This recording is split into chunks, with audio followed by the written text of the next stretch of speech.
Good evening, Andy. How are you? Hi, Ninder. How are you? I'm absolutely fine. Well, we know each other from some time ago because we're both connected to Aston University. Right. I think I'm pretty certain we're both alumni. I certainly did my MBA, before it became fashionable.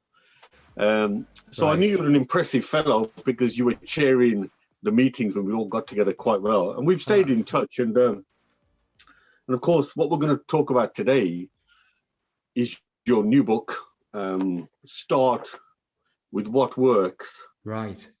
I think it's an interesting title, and we'll probe into that title. And of course, the book is a byproduct of your experience to date of going into businesses and asking that question, start with what works. So, so before we go into the book, maybe a bit of background as to what led you to the book and what bits of your background sort of pushed you in this direction. So over to you, Andy. Well, you know, the book came out of an exercise I did with a coach, actually. So I was working with a guy who, what he does is to figure out, you know, what's the thing in you that you should kind of major in. I guess he's a start with what works guy, actually, in a way, although he wouldn't have put it that way himself. And he was saying to me, when I go into businesses, what is it that's sort of the pattern? You know, what's the common theme? And one of the things that came out of that was how often the answers are already in the business, and how often, for one reason or another, people running the business aren't seeing those or aren't using them. So we started to sort of develop this idea that there's hidden assets, hidden resources, hidden talents, hidden opportunities inside the business. And that before looking outside of your business for a new idea, if you start with what you've got that's working, that very often is a really great way to work, because you're using investments that you've already made before you start going out and looking for magic bullets. You've got experience in academia, so yeah. So you weren't just talking about in this. Yeah, you weren't just going in as blind. You've got just a bit about right. Yes. So as you said, you know, we have a connection, both of us, with Aston University. So I was a student at Aston as an undergraduate. I did computer science and ergonomics, which is all about applying human sciences to technology and businesses and so forth. And that was a really interesting combination. And just at the time when things like Apple Macintoshes were new and people were trying to figure out how people would use computers, and I did some early research in artificial intelligence, and then moved more into sort of systems. So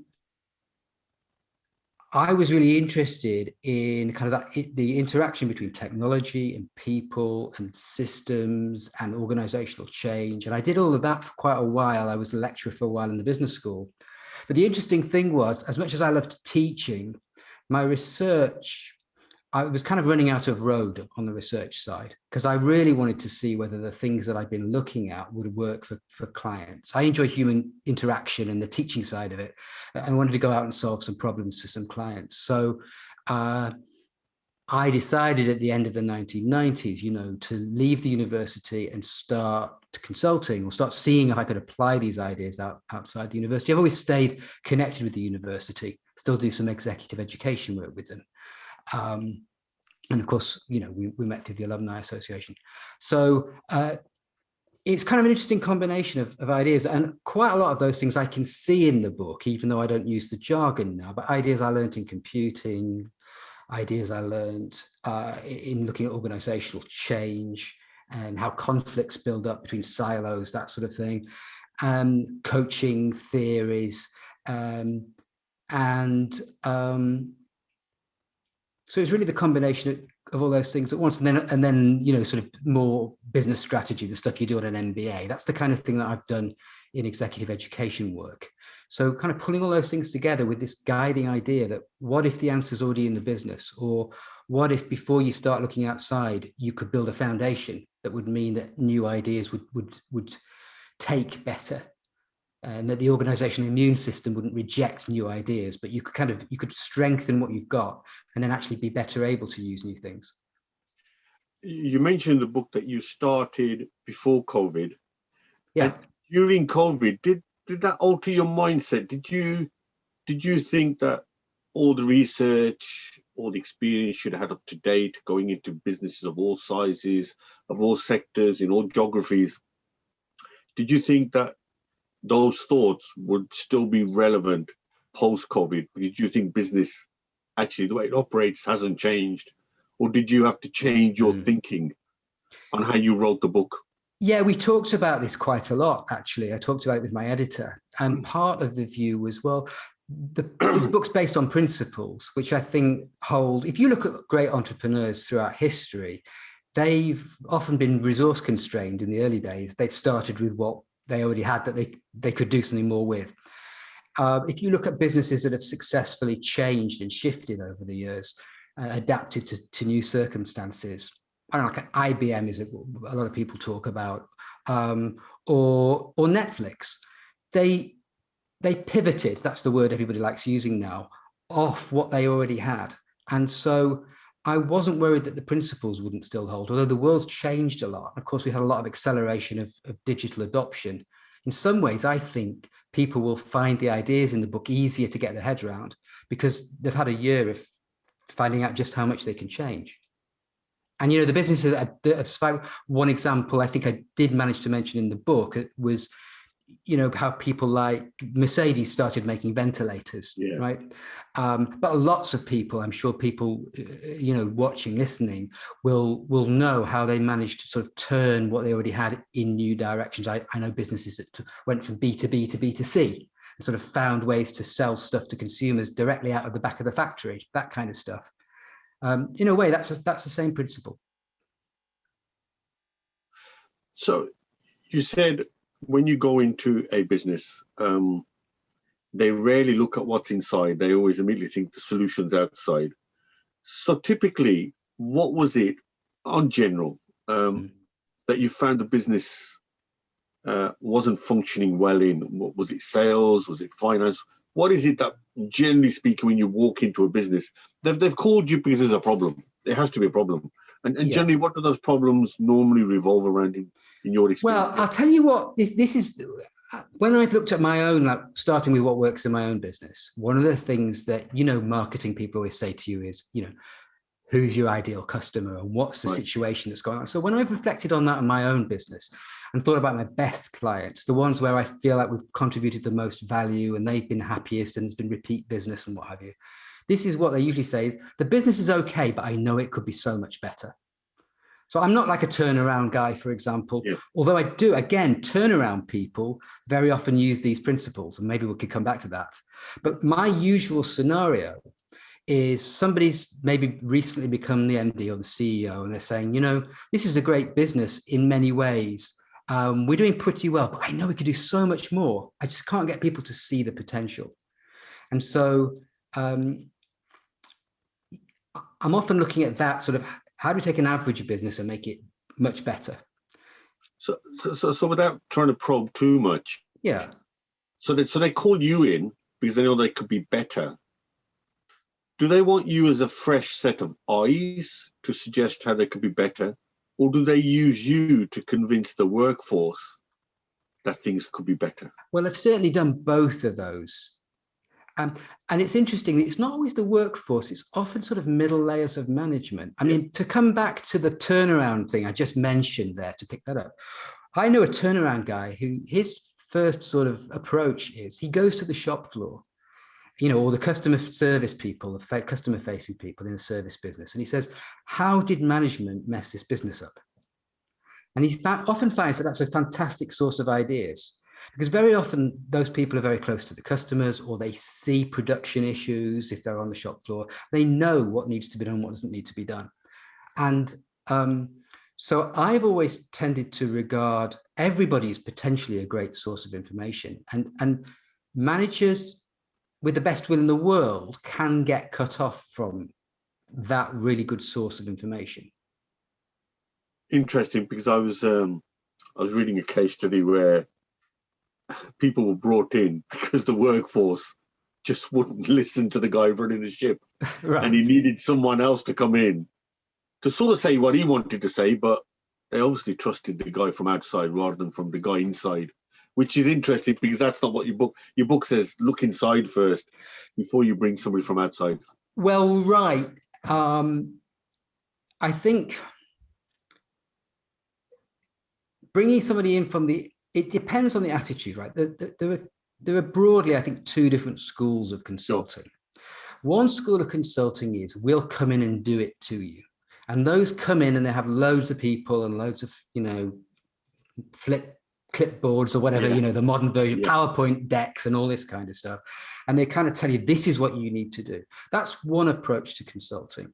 Another approach, which is much more the approach that I take, is to go in on the assumption that the ideas are inside, but maybe you're not seeing them. And so my job is as a guide, as a provocation, as somebody to go and have a look around and find the things you're not noticing, or to encourage you to do that. So I'm the consultant who tells you you're using too many consultants. So looking at, I still think it's a fantastic title. Start with what works. So they bring you in and say, we could do better. And so where do you start? You walk in, because these businesses are all different. So where do you start to start with what works? Because I tend to get the feeling, and you made a brilliant comment in there, is the natural human instinct is to focus on what's wrong. Right. That's what people do. They never focus on what's right. In fact, invariably, it's always what's wrong. So if you're a footballer, some coaches will say your left foot's not as good as your right. Sort your left foot out rather than focusing on the right. So when you walk in and you say, well, actually, let's not look at the negatives. How do people react when you say, let's look at everything you do really, really well? Well, first of all, they don't believe that you really mean it, because probably most of us went to school and had cross rather than tick, tick, tick. Yeah. And it's that sort of, it's not exactly the glass half full, half empty, but it's that kind of thing. So for a lot of people, that's quite hard. And one of the exercises I like to use, you mentioned football. I learned this from a football coach.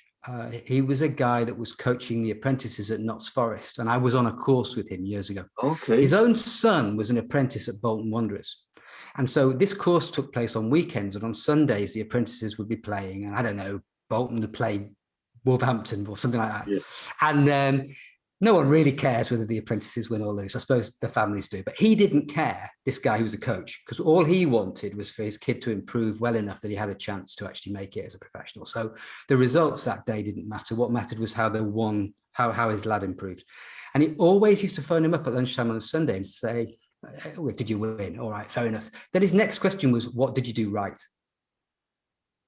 And his second question was, what did you do better this week than you did last week? Interesting. And then his third question was, what do you want to do next? What do you want to work on next? And I started using those questions. They're fantastic. But when you start with people and ask, what did you do right? That often it's kind of hard for them to answer it. So you have to kind of persist, I mean, another of my, sorry, go on. I was going to say, is that the British understatement? Is that what it is? I mean, we don't like to look at positives. We're very quick to look at negatives. Very quick. It probably comes more naturally to quite a lot of cultures. I mean, in Britain, it's been like, what I've seen in Britain, it's like that. The US, I've worked in the US a bit. They're very good at saying what's working. Yeah. Germany, they tended to be more like we are. China, they were very like we are. It's funny, isn't it? And but in Mexico, even though Mexico, they were very, very quick to respond in terms of what was going well. So I think you're right. There are cultural differences, but here's a question that I've used in all of those situations. That's actually quite a funny question to ask in a way. And it's, you're asking, where do I start? Which is, well, how come you aren't worse? That's a great twist. People don't start with that. They will say, you're doing this wrong, this wrong, this wrong, this wrong, this wrong. Yeah. So how come why aren't you better? Why aren't you better? Focus on the negative. Yeah. But if you say, how come you aren't worse? Because even a really, really average business, that maybe is just washing its face. In order to do that, there's probably a lot of people working very hard. There are customers. There's going to be some revenue. Otherwise, it wouldn't be surviving. So if you've got customers, and maybe some of them are repeat customers, and people, you must be doing some things right. So even if there's a lot that needs to be fixed, I'm not saying that you're going to go into that business and say, oh, what are you worrying about? But if you start with, hey, some things must be going right, let's find out what they are. Who are the committed people? Where have you got happy customers? What happens there that we could move around the business and apply elsewhere? It doesn't half create a more positive outlook. And not just the positive outlook, but gives you genuinely practical answers that you can build off. I think it's fascinating what you're saying, because if you see people, coaches trying to sell their wares, they focus always on the negative, always. Whereas what you've done is you're twisting it the other way. You're starting with a positive and saying, well, hold on, we're in business. You must be doing something right. Let's see what those bits are and let's build on that. And it may sound common sense to you, Andy, but a lot of people don't follow that at all. Well, no, I mean, I had to learn it. I mean, I've learned this from various, great teachers that I've had over the years and kind of put it together. So I don't think it's unnatural. And certainly my teachers were the ones who put cross against things too. I mean, I think what that means is it can be learned. It's a kind of an approach you can learn. And of course, it's not to say that there may not still be problems, but if you build on your strengths, some of those problems disappear. The other thing that happens is as you start to gain some traction, then people are better able to look at the problems and maybe face them and not deny them, or, and so on. It makes you more able to then do improvements. Because remember, the book's called Start With What Works. It's not saying it's you start with that, get the ball rolling, and then, of course, bring in other things as well. Well, you see, the reason why I took the other tack was normally, obviously not in your case, people only call someone in from outside when there's a major problem. Either they're hemorrhaging cash, the trend is turnover has been going down, there's unemployment, the employees are rioting, and normally they call you in. And the last thing they expect somebody like you to say is, well, let's first look at what works, because I think that's really refreshing way to look at it. And that's why when I saw the title of the book, I said, wow, Andy, it was just so used to thinking the other way. So now looking at the book then. So you highlight 10 principles that you need to follow, that you need to look at. And if you look at those properly, understand, and I remember somewhere it said you've got to ask the right questions. The right questions are crucial. So let's look through some of them. And let's take the first one. You recombine existing elements so they create more value. So you look at what you do well now, and you ask yourself, you have a great example of egg and salad, and maybe you can pick that one up. I'll tell you about that. In fact, that was an example that Rory Sutherland gave in the foreword to the book. He wrote this wonderful foreword. I don't know if people know Rory, but he's the vice chairman of Ogilvy, and he's done some fantastic TED Talks. He tells us, let me tell that one, and then I'll give a more big business example, and people can see the principle. So the idea is, this was a young woman in Africa who was supporting herself by selling boiled eggs to construction workers. And what she figured out was that if she added a few tomatoes and herbs, which didn't cost very much, she wasn't selling an egg anymore. She was selling lunch. And lunch is a lot more valuable than an egg. And people would pay twice as much, even though it didn't cost her twice as much to bring those ingredients together. But what she was adding was an overall experience and a package, and she was making more out of these elements. So that's a kind of an alchemy almost, that you're taking these basic elements, but by understanding the needs of your customer and combining them in the right way, you create a lot more value. You can earn a premium, and they're very happy too. And the other example? Yeah, the other example that I give is a much bigger example in the book, is Cardinal Health. And Cardinal Health is an American healthcare supplier provider. One of the businesses that they were in was surgical equipment, sutures and scalpels and all that sort of stuff that's used in operations, right? The trouble was that that's a commodity business, because there were other competitors who could match their quality, and there was nothing really to distinguish one scalpel versus another, assuming that they were the same basic quality. So of course they competed all the profit away. The prices were just on the floor. So what they did was they looked at how do surgeons actually use these instruments, what actually happens in operating theatres, what actually happens before the operation and after the operation. And they sort of looked at that.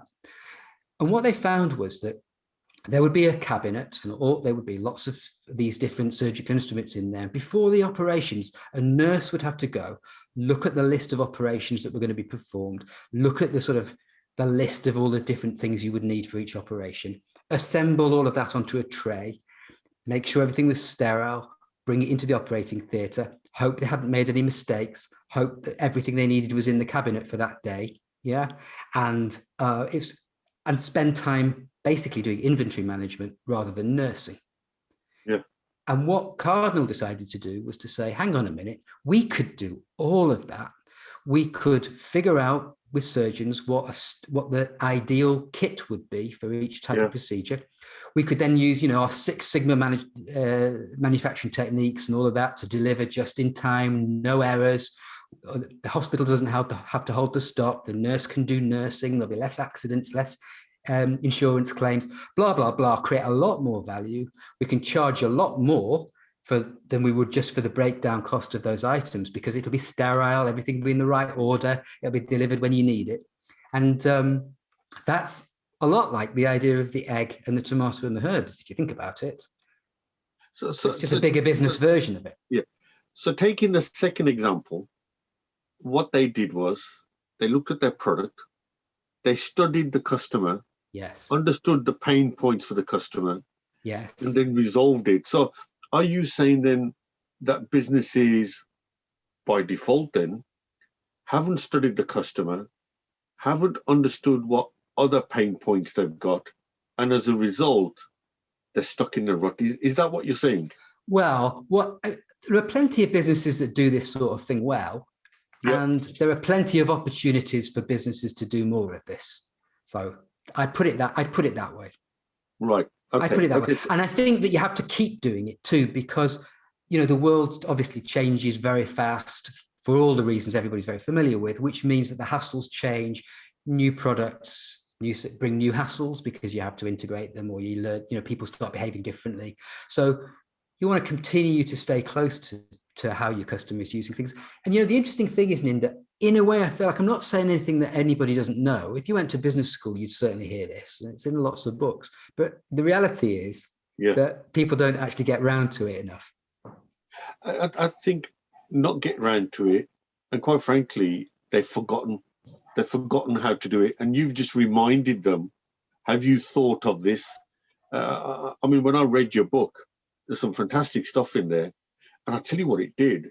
It reminded me of what I'm not doing. Does that make sense? And I thought, oh yeah. I was rereading it before the podcast, and I'm like, I should remember to do this. and I wrote a couple of pages of some new ideas. Good. Because what the book did was it asked me to question on how I can. So I'll come up with lots of other examples that I've now started to apply. Okay, so then you speak about, so there's great examples. I thought the egg salad one was great. You speak from escape from fixed purposes. What did you mean by escape from fixed purposes? Well, it's our tendency to think of ourselves in categories. So,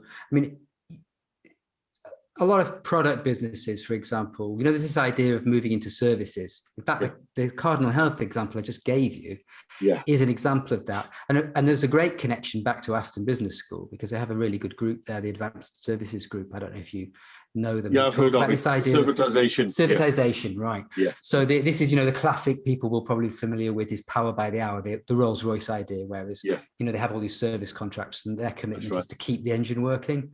There's a lot of businesses that have done that sort of thing. But if you think of yourself as a product company, and you think of yourself as a product person, you might find it hard to make the transition to thinking in terms of services. So that's one example. Again, in the book, I give the old Arm & Hammer example that is what's bicarbonate of soda. Well, it can be baking powder.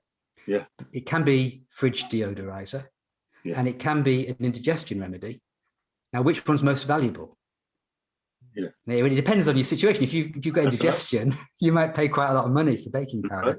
Right. But you'd never think of eating a fridge deodorizer for your indigestion, because we get locked into thinking about things in one or another way. So I'm going into trying to get people to think about what are other jobs that this could do. It was interesting. I thought of Apple, not just the phone, but all the apps that they added on. And they make so much money from the apps. And I know they're in court over it, but they make 30% of each of those apps. It's a huge amount of money. But they applied the very logic you said. So why do you think people never move away from that fixed? What have you found? Why people never moved away when you've gone in, never moved away from thinking other than in that fixed way? What's the problem? Well, we're all creatures of habit, and we all, our thinking kind of runs in grooves, and so it's very easy for us to sort of see the world one way, and it can be very hard to move out of that way of seeing. I give the example in the book of walking in a park and seeing a magpie, and when I got nearer, it turned out to be a black shiny bin liner, right? And we've all had experiences like that. Well, I expect to see magpies in that park. And so I kind of filled in the gaps, and, psychologists will go into what the mechanism is, but we see things the way we think that they've always been. And that's why we need provocations to look at things from other angles. So let me ask you something. You say in the book that if people have been working there for a while, they've got that expertise, but equally, just picking your point up, sometimes if people get fixed, it sometimes requires an Andy to come in, somebody fresh outside who's not been there that long, to sort of say, have you thought of this? So the solution has been you, because you've told them to think in a different way. Is that right? Yeah, you can look at it that way, and you could look at it that they already had the solution, but they couldn't see it. Yeah. You could look at it either way, I guess. Yeah. Now, you also argue in the book that businesses should reverse engineer themselves. What's the benefit of reverse engineering? Well, very often we solve a lot of problems. You fixed on one problem, but you end up solving a whole bunch of other ones in order to solve it. And sometimes it might be that the problem that you solved in order to solve the one you thought you were solving is more important. Let me give an example or two, otherwise that could sound a bit abstract. So there's a company called Basecamp. Do you know Basecamp product management software? Yeah, they used to be called 37 Signals. And what happened was they were developing some product. They were a software company. Some of the people lived in Scandinavia. Some of them lived, I think, in Chicago, and they were working on the internet. So they were building a software product. And in order to build it, they decided, what we need to do is we need a way to manage our projects. Let's build a little project management tool that we can use so that we keep on top of the main project. And then they realized that the project management tool that they built was a better idea than the product they were going to build. So that became Basecamp, and it's very successful. They finally changed the name of the business. So that's a software example, and there are loads of software examples. But Lotus Cars is another great example. So, now I don't know how old you are, and I won't ask, but when I was growing up, right, Lotus was James Bond drove a Lotus, Emerson Fittipaldi. Do you remember Formula One? I used to have a little car. Lotus was incredibly cool. They were building supercars and competing in Formula One. Now, in order to do that, they had to become experts in automotive suspension systems and car handling. What they realized was, hey, we are world experts in suspensions. We could consult with auto manufacturers on car handling and suspension. And they make half their revenue doing that. So they took the experience of Formula One, all the knowledge, and said, we've got it. We know we've applied it here. Now let's apply it elsewhere. The same knowledge. Yeah. And that's what they did. Yeah. And it's, some other companies people have heard of that have done that. Of course, Amazon had done that many times, but Amazon Web Services came from the fact that they'd figured out how to build these computing server farms. And they thought, hang on a minute, we could provide this to anybody else who wants to do e-commerce. And that became Amazon Web Services, which basically seems to run half the planet now. It's the same as the Ocado software. Yes.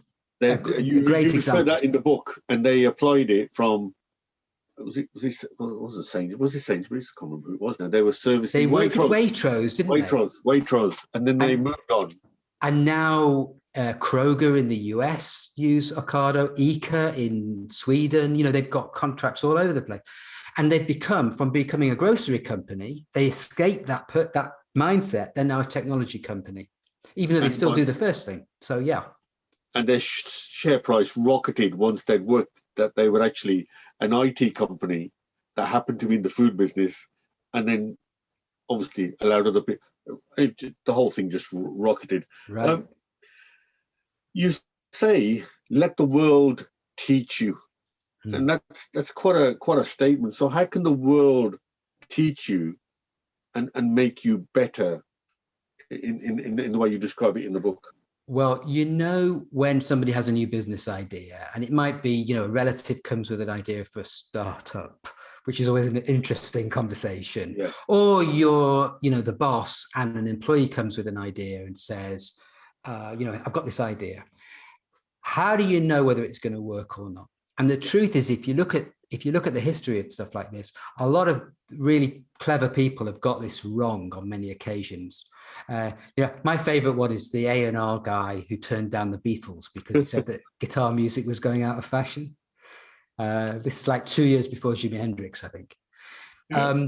But in business, you know, and the example I give in the book, one of them is Steve Ballmer, who was the CEO at Microsoft, who's made, you know, gabillions out of technology. The guy knows technology, but when he first saw the iPhone, he said, "There's no chance that anybody's going to want this."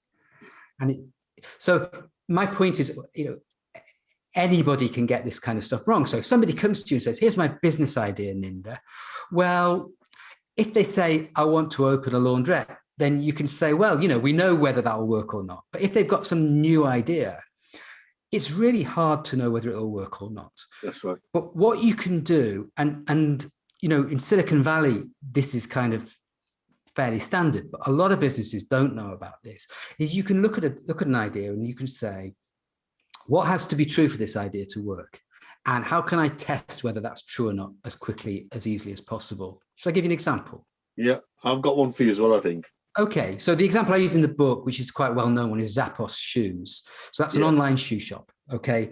And it's not clear that an online shoe shop would have worked, you know, when they were starting up in the early 2000s, because, you know, a big objection might be that people won't buy them because there's hassle of trying them on, they're not fitting them.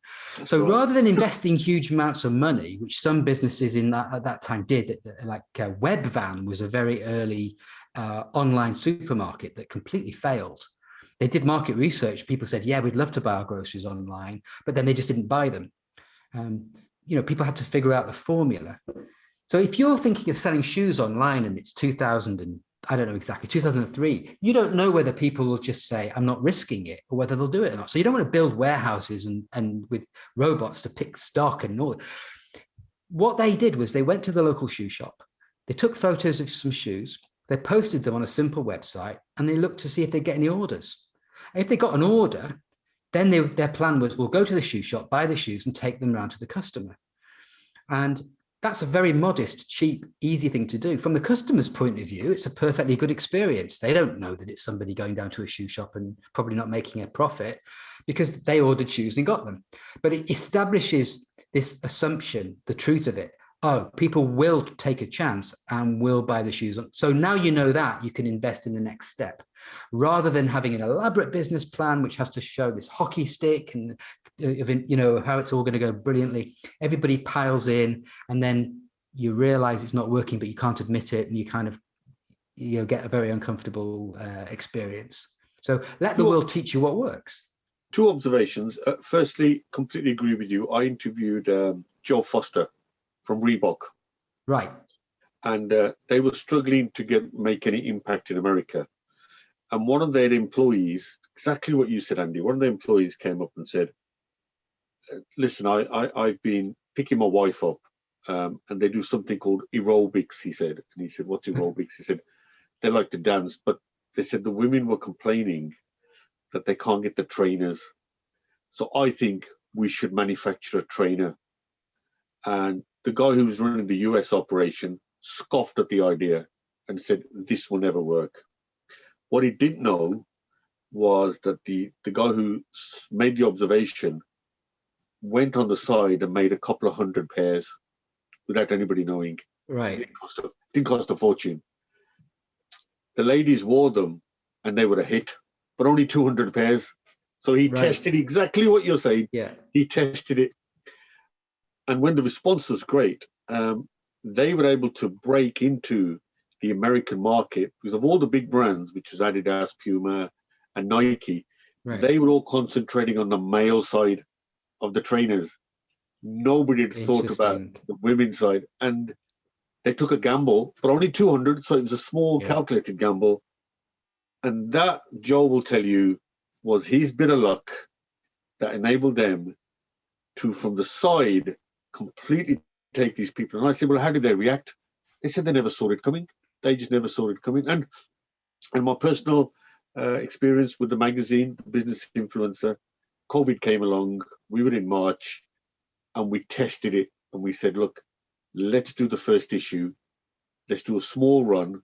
Right. See how it goes. And it worked. And then we started to increase the runs. So you're absolutely right. So, but let me ask you that question then. Why do people not do it then? Is it around mindset? Is it the shutters come up? What is it that stops them doing a small run, like the Adidas one, like the example you gave, like the example, what is it? What stops people doing that? I think that there's an expectation that of what a business plan needs to look like, and that everything needs to be worked out, and that you've got to be able to show what the results are going to be in advance. And that, you know, some of this is just to do with the way it's always been done. And I think that's part of it. I think entrepreneurs generally have, you know, real startup entrepreneurs have generally done this kind of thing. It's always been the way that it's been done. It's been codified more recently. So people might be familiar with a book called Lean Startup, which is a big influence on, it's basically, right. So it's interesting that Eric Ries put that book together and then was hired by GE, who said, could we do this in a big company? In fact, I learned my lean startup from a guy called Ranjit Das, who's now at Strathclyde Business School. Ranjit he was at GE and was trained by Eric Ries. And, you know, as they were trying to solve problems, how does a big company do this? And in a big company, they have expectations that everything's going to be massively worked out in advance. And so I think sometimes this is where business schools and, you know, and all of that might not have helped, because as businesses, if people have gone to business school to learn how to do business and it gets taught in a very structured, rational, it seems safe, but in a way it's not necessarily safe because of all the assumptions that could be baked into your plan. So, you know, I think that's probably what it is, but I don't know, you know, as I said before, we're creatures of habit. I mean, another thing I talk about in the book is, why were there not wheels on luggage before about 1975? Yes, and, you know, even when the guy put wheels on luggage, it took him about 10 years to get anybody to really pay attention. And part of it's just that we have habits and habitual ways of seeing the world. And I don't know, you can always explain where they came from, but, you know, getting out of those habits of thought is a big part of it. And you've just picked it up, do you think business schools, I think they're right to sort of talk about data paralysis. In other words, get as much data as you can, and they take away that gut reaction. And could it be argued then that the larger the organization, the more professional the management, the more highly educated they are, the likelihood is they got an MBA, and therefore the greater the probability there'll be data paralysis, as opposed to a small, nimble, agile, probably close to the market, will make that gut reaction and maybe use some data? I think that goes on. I mean, if you look at Amazon, right, then there's a massive business. I mean, obviously it started off as a tiny business, didn't it? He grew it all the way from the beginning. But it does show that a very big business can still be very experimental and use data in very savvy ways. So it doesn't have to be the case, you know, that I don't know if he was saying that it has to be the case, but I don't think it has to be the case that a very big business, it's like, it gets caught up. in this. But I'll tell you, it's interesting. A very large company, I won't name, that was using or trying to use lean startup ideas. And one of the things they found was people were gaming it. So they were predicting what the experiments would be and kind of fixing the experiments because they thought they already knew what the end answer was.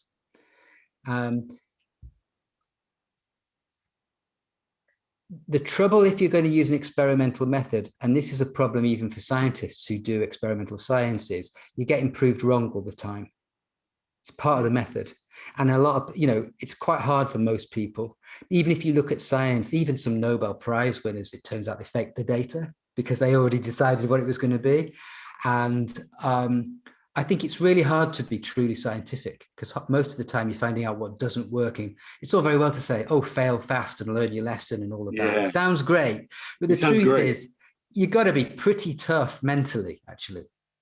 I completely agree. That always throws me when they say, oh, so to sort of a part linked to that then with the data paralysis and doing things, you actually say what should happen is rather than try and predict the behavior of your customers, watch them what they do with your product rather than trying to predict and then launch it and then it's too late. In other words, actually get some proper behavior of what your customers think of you. Is that right? Human beings are rubbish at telling you what they will do in an imaginary situation. We're all of us unreliable. If you say, oh, what I would do in this situation is this, well, maybe you would or maybe you wouldn't, but let's put you in the situation and find out. And when you talk to customers and say, would you buy this?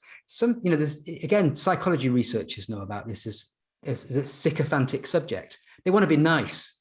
So they say, oh yeah, I'd buy this. Well, how many times have you been in a shop and said to a shop assistant, put that aside for me and I'll be back later and I'll get it.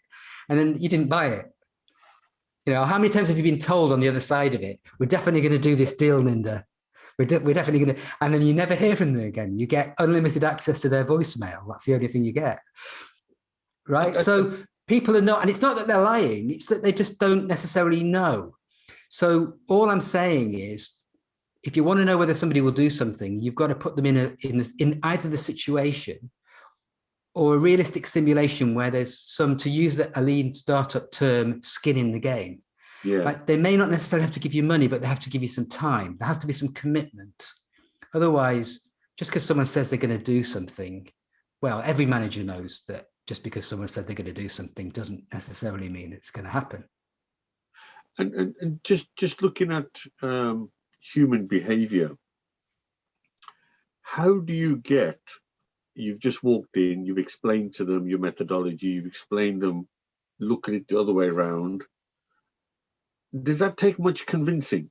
Does the management say, yeah, you're right? I mean, as I was reading your book, I was scribbling away, but yeah. Do you find people saying, no, I still think we need to do this, and they don't see the obvious? Yeah, I think it's an interesting thing about how what are the best client, advisor, consultant relationships, right? I tend to find that the best ones, for me, the ones where I'm going to work well with them and they're going to work well with me, and it might be that somebody else for someone else, is going to be that they do get that idea. At least the person hiring me, you can't argue your way into a sale, is my experience. You can't beat someone over the head, convince them that they're wrong, and then they're going to buy something from you. So they tend to be people who are sympathetic to the idea. Now, their staff, their direct reports may or may not get it, and we may need to figure out how to make it comfortable to bring those people along, how to educate them, how to sow the seeds of the idea, all those kinds of things. But I would say, if somebody's listening and thinks this isn't an approach that makes sense to them, it probably isn't gonna. I think the reason why I asked that question, a brilliant example. You said, I think it was an airport where there was a middle lane that was empty. Yeah. There were two lanes that were packed. Yeah. Everybody immediately thought, well, you can't use the middle lane. There must be a reason because there's no one there. You marched straight down. Well, I didn't march. I was really timid about it. I'm British. I thought I've got to stand in the queue. But I could see I could see 40 people on queuing for each of these two machines. And the middle one, all the lights were on. Yeah. And I wanted to go home. I just wanted to go and sit down and have something to eat before I got on the plane. It sounds like I make the story up, and I still can't believe it myself, but they just were all ignoring it. And I went through the gate. Nobody followed me.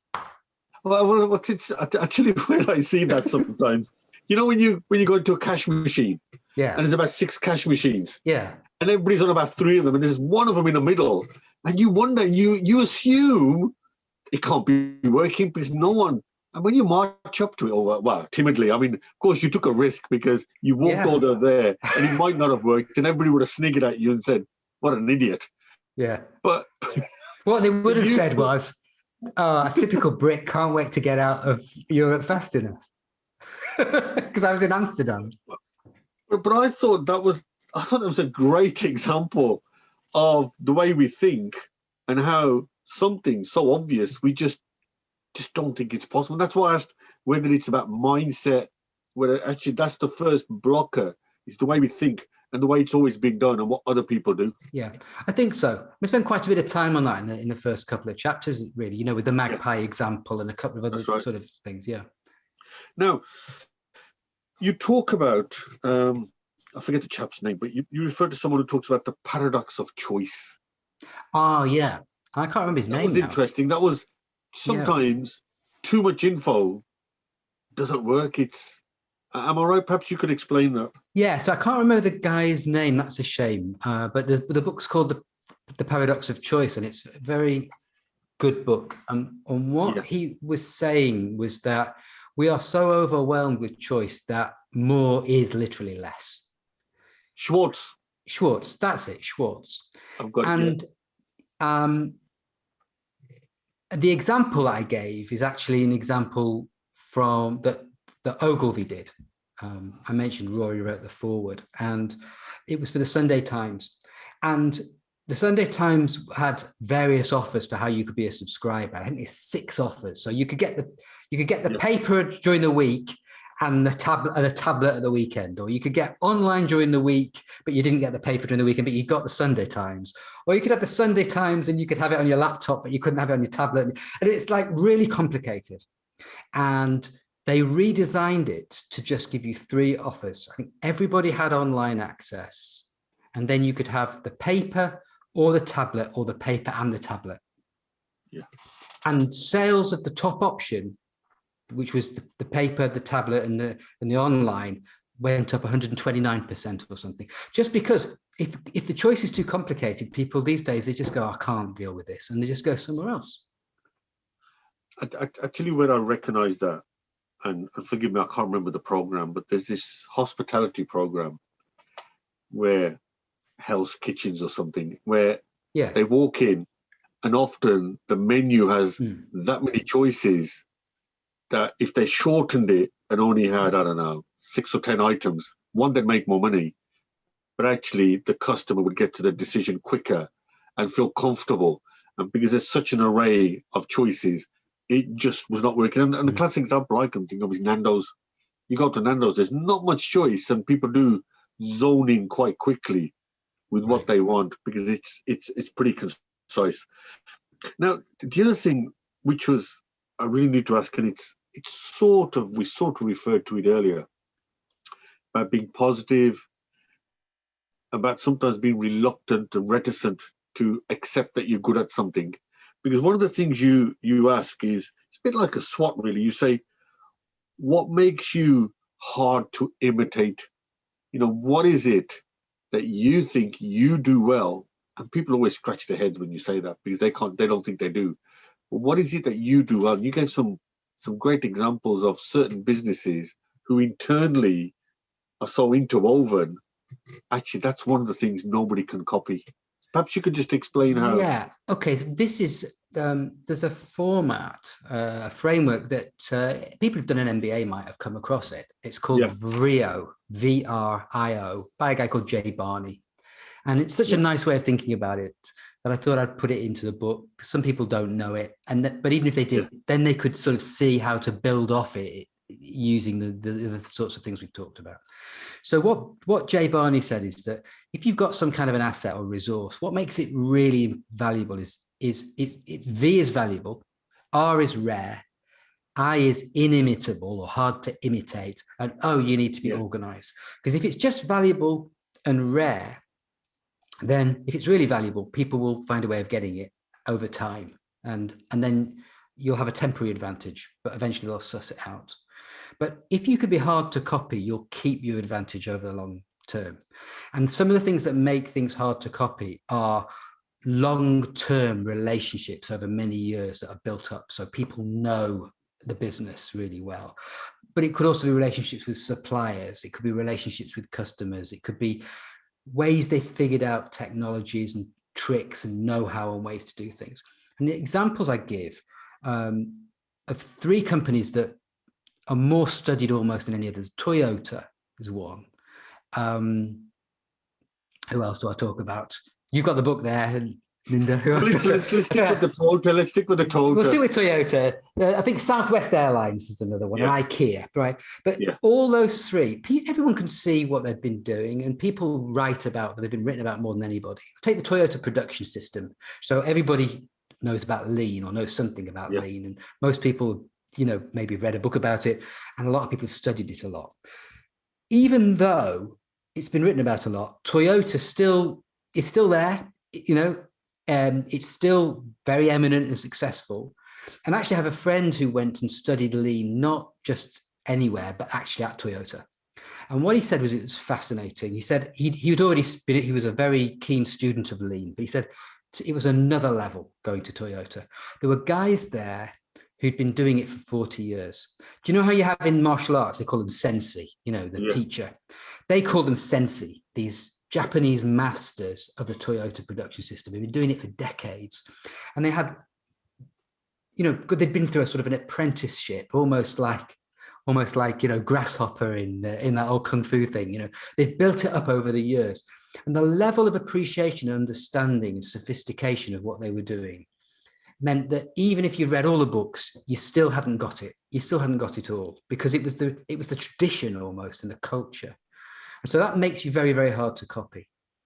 And I'm suggesting that the more you start with what works in your own business, and the more you build off that, rather than copying so-called industry best practices, you copy your own internal best practices and make your own best practices, you will naturally be different. And naturally you'll get better because you're building on success, but you'll become better in a way that's different. And that will give you something that keeps you apart, makes you stand out. You speak about that one of the advantages a business tends to get, some people may recognize it, is their resources. You talk about general, hidden, and implied resources. Now, we're on to the last couple of questions. Believe it or not, we've been at this for an hour almost already. So tell me, how can resources, apart from the fact that if you got lots of money in the bank, how can resources give you that real advantage on start with what works? Well, what I'm saying essentially, it's following on from Jay Barney in a way, is that you can look at you can take a resource-based view of your organization. So you ask questions, and there were 3, which I think we've talked about at least one, 3 sort of main ones, to say, what have we got that's really valuable that can continue to give us the ability to compete, bring new value to customers and so on. The first question is, what have we got apart from money that an entrepreneur would love to have? Okay. And that there's like 17 different things in the book, like categories. But one example might be, you see customers and vendors, and you see the interaction. So I give the example of Go Compare. One of the things that Go Compare has is it knows all the participants in the financial services market. So it knows what people are buying. It knows how confusing it is for customers, and it understands, therefore, how you can configure offerings so that they'll get bought. So that would be an example of an entrepreneurial resource, right? And once you understand that, you can develop new products off it. One of the Go Compare's ones is something that actually manages your bills for you and keeps flipping you into the best deals and so forth. The second question, should I go? Sorry. Yeah, go for it. The second question, which again, we've already given an example, so I'll take a minute, is in order to do what we do, what must be there already? And I gave the example of Lotus. In order to build a racing car, you must know all about suspension. Go compare again. In order to provide comparison services, you must have modules in the back end of your software that can do price comparison and so forth. And what they did is turn that into a product. And if you actually are a Virgin Bank customer, you swap your supplier, all that technology is Go Compares, Go Co's, reconfigured and sold to Virgin. So that's the second question. What must be there in order for us to succeed? And then the third one is another one we've talked about already, which is how can we aren't worse? Because you'll find out what you've got going for you that then you can build on. Couple of observations, and feel free to jump in, and then we're going to wrap up. Okay. Talked about, and you've obviously got a canny knack for it, asking the right questions, and sometimes when you're inside it, you don't ask the right questions. But you also mention in the book, it's all in the execution, and you've got to execute whatever you think that you're doing is working well, but you've got to execute. There's no point just you've got to execute. Well, yeah, I mean, anybody can go off to a hotel somewhere if they're allowed to, and sit in a room with flip charts and do strategy and all that kind of stuff, and turning that into action, and it is rather more difficult. You need both. You need both. If you haven't got a decent strategy, it doesn't matter. Executing the wrong strategy is just going to get you the wrong, into a hole faster. But you've got to be able to turn these things into action on the ground. So let me just ask you an observation, and I've sort of hinted at it earlier.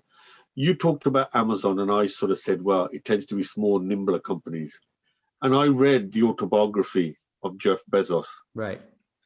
And yes, it's a big company, but he was driven. He was really driven, and he really did focus on execution. So I suppose just a general comment, and then we'll sort of finish off with the book. Did you find your observation that businesses run by entrepreneurs had a tendency to execute? Those who weren't run by entrepreneurs and were functional sort of leaders, they tended to be gripped by data analysis, long-term planning, loads of data, and as a result, execution was either too late or it never happened. Just an observation. I think it's really interesting, the whole question of execution. I think you certainly get that data paralysis. I heard recently, and I haven't got any kind of reference to point people to, but it was about startups and the age of the entrepreneur starting up. And what you tend to find is that the success rate of startups of people in their 50s are much higher success rate than younger. And that's probably because older people execute better. As a generalization, and clearly there are counterexamples. It's also interesting, I think, I can think of a number of entrepreneurs who realized fairly early on that they weren't great at execution and got professional CEOs in and moved themselves across to be like the visionary in chief. That's really smart. I think, some of it's to do with that sort of, are you a completer finisher type? Are you somebody who can really make a commitment, not only to other people, but also to yourself, and keep, can you keep appointments with yourself? That sort of thing. Some people have that better than others. If you don't, then you can compensate. But I think not all, but a lot of people get better at this as they get older. A lot of execution is the ability to keep a commitment, isn't it? Interesting. Now, some of the things I wanted to ask about, but I've run out of time. And maybe I'll have to drag you in again next time, 100%. It was around the nuances of leadership, the nuances of team culture, motivation, innovation culture, risk-taking versus making mistakes, the recruitment side of things, because that's sometimes starts with what works if your recruitment's right. The whole area that maybe one of the things that works for businesses, and they don't realize because they don't measure it, is actually their brand. and they don't understand that maybe the brand is probably one key intangible. Now, all we've done in the hour is only gone through 5 of the 10 principles. So my recommendation to anybody who's watching this on YouTube or listening, listen, we only had a chance to go through 5. So buy the book, because by buying the book, you'll be able to tackle all the subject areas we weren't able to. Because you do talk about leadership and teamwork and culture. You do talk all about that. And innovation and culture. And we didn't talk about the other 5 things, the principles. I highly recommend it. Honestly, when I started reading it over the weekend, I had a funny feeling there'd be stuff in there. And I had paper and pen ready, and I was scribbling away as I went through the book. So it's a great book. It's an obvious title, but a title that most people never think about. And so it's a great book. So, and a couple of things I want to finish with. The book's available, I assume, on Amazon. It is. It is. It's called Start With What Works, A Faster Way to Grow Your Business. If people want to get hold of you, how can they get hold of you if they wanted to get hold of you? The easiest thing to do is go to startwithwhatworks.com. And if you go there, it'll tell you about the book. You can download a sample chapter. You can get access to some resources that we've talked about, some worksheets. So you'll get some color about the book. And also you can click on there to contact me as well. Fantastic. It has been a great book. I've read it from start to finish. And it didn't take that long because it's quite engrossing, but lots of notes. So we've only gone through half of it. I recommend you buy it, read the rest of the chapters. And Andy, all that leaves from one Aston University alumni to another is thank you for taking out the time to talk to me. Fascinating subjects. Just to remind you again, sometimes it's better to look at what's currently working and how you can optimize what you're really, really good at. Sounds strange, but that's what this book's about, and it's a fantastic read. Andy, thanks very much. I'm off to go and have a cup of tea and a small Okay, great idea. Thanks, Ninder. I've enjoyed it very much.